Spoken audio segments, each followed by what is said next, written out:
Welcome to Woodwork for Humans, the series where we get you started woodworking right away. And you can get going with projects like this simple dovetailed box. And it's not difficult.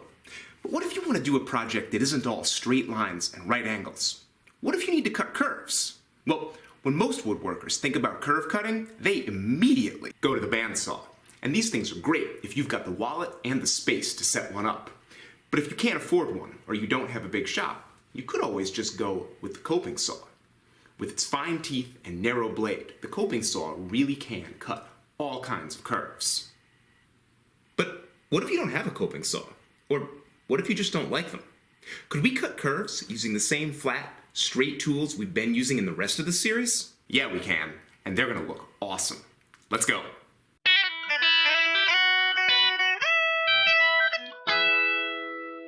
There's two types of curve. Let's start with the convex, or outside curve. This type of curve is really easy to cut if you understand that it can be seen as a series of straight lines. When you add those straight lines up, you get the curve that you want. So these outside curves are really perfect for our straight tools. I'll lay this curve out across the corner of a board and saw off the waste with a couple of cuts. Then I can follow up with a hand plane set for a medium cut. I'm just making a series of cuts across the curve until I get it smooth. Now, this is a Woodwork for Humans video, but you might notice I'm not using my low Roman bench. This high bench is just way easier for filming, and you're going to see the details more easily. Now, my plane does leave a good shape, but the surface could be better, so I'm going to finish up with a sanding stick. Just a piece of 100 grit paper glued down to a straight board. And this works almost as well as an expensive rasp. It fairs the curve and leaves a really great surface. Once I'm finished with the sanding stick, the curve is done, and I can also use it to chamfer any rough edges and get a nice finished look. The final curve looks great. Even though I cut it right next to a knot and there's some tricky grain, this was fast and easy. And there's an even simpler method for cutting these outside curves. I can do the whole thing with nothing but a chisel. I'm going to use my broadest chisel for this operation. You'll see why in a second. I'm also going to use it bevel up, which is really important. I'm removing the waste along the grain so I can take big, aggressive cuts. I'm going with the grain, so there's no danger of splitting here. As I get closer to the line, I'm taking finer cuts, and I'm working harder to follow the line. I'm no longer busting off huge chunks of wood, but I'm following the wood, and I'm trying to take a continuous shaving as I work. Just using the chisel with a mallet leaves a pretty good curve, but we can pair that to something much smoother using the same chisel. This is why I'm using my widest chisel, because it's best suited for pairing. Now, I'm not going to go straight on into the grain, because that's going to make it difficult to cut and leave a bad surface. Instead, I'm going to skew the chisel a little bit for more of a long slicing action. The chisel by itself is good enough for some pieces you're going to make, but again, the sanding stick finishes it off ultra smooth. You can see in my finished piece that both techniques leave me with nice outside curves, and this component is ready to be installed in a piece of furniture. Now I'm going to do this convex inside curve, and it's actually really different. I'm going to do all of my work with the chisel, and I'm going to use it bevel down. I'll lay out my curve on this piece of stock, but before I start cutting, I'm going to pay attention to the grain direction of the piece. As I'm coming down across this curve, I'm going across the grain.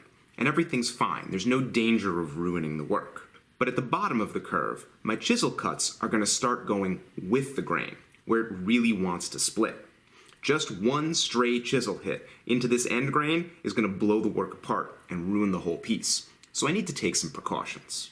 The easiest thing to do is make a stopped saw cut right down to the bottom of my curve. You might notice that I'm using a fancy saw here, and this is going to be part of an affordable dovetail saw roundup that I'm going to have ready in a few weeks. But this saw is cutting really nicely, and if you can't wait, there's a link to it down in the description. Once I've got my saw cut for safety, I'm going to remove the waste using just my chisel. I'll start at my saw cut and move back. When I'm far away from my saw cut, I can be really aggressive, use firm mallet taps, and take out big chunks of stock. But when I get close into my saw cut, I have to be much more smooth and gentle. You can hear it in my work. Here, let's listen.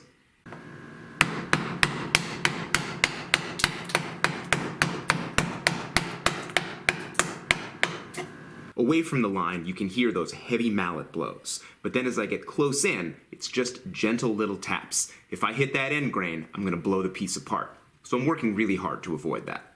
Using a sharp chisel, I get rid of that waste quickly, and I'm close to the line. As I'm chiseling, I'm already watching that line, and I'm following carefully.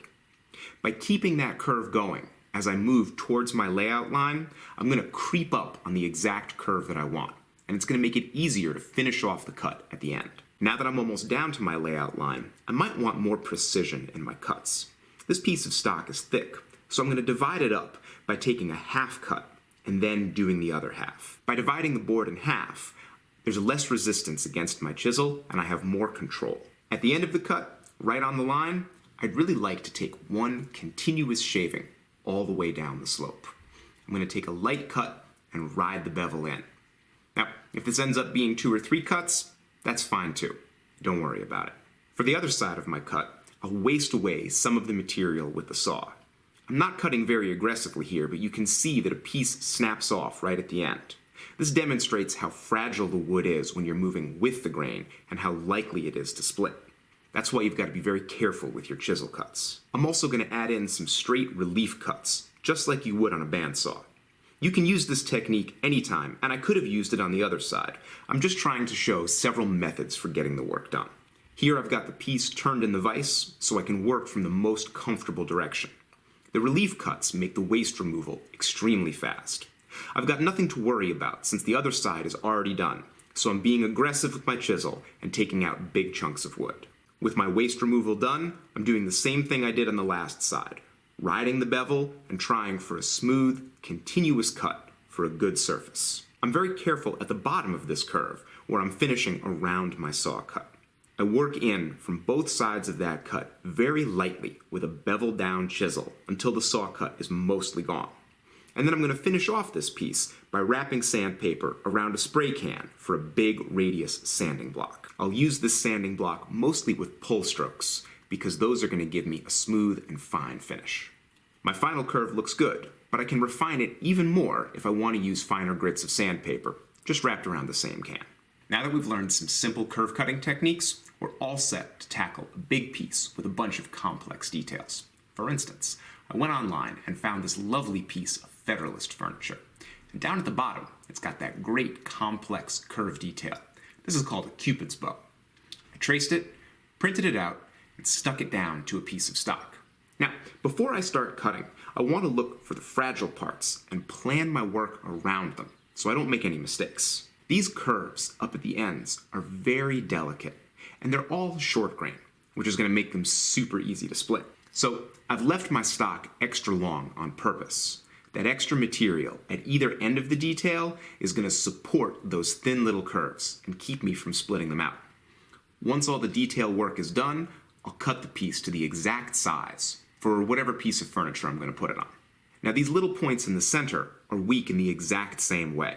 If I try to ride a bevel down that curve with a chisel, I'm going to snap that point right off. So what I'm going to do is leave some supporting waste by connecting the top of that point to the top of the adjacent curve. I'll remove that waste last. For doing the inside curves of this piece, I'll do the cutting safely by making stopped cuts down to the bottom of the curves. Then I'll cut out some of the waste and use the heel of my saw to pop off those waste chunks. Then I can come across the top of the curve with a smooth bevel up cut. After that, I'll go bevel down and ride the bevel into the bottom of the curve. I'll do another stopped cut to the top of one of those inside points and follow my layout line to remove the waste. Once I've done that on both sides, I can split off the waste above those points. I'm taking a few cuts here and watching my grain direction to make sure I don't split too far and take off the top of one of those details. Then I'll put a series of relief cuts into my waste and scoop out that tight inside curve with controlled bevel down cuts. Because these points are well supported by waste, nothing breaks and everything comes out smooth. The outsides of these points are straight lines, so the best thing to do is come in with a simple saw cut. And this also gives me a stop for chiseling out that last bit of waste. Then I can smooth everything out with skewed paring cuts from the chisel.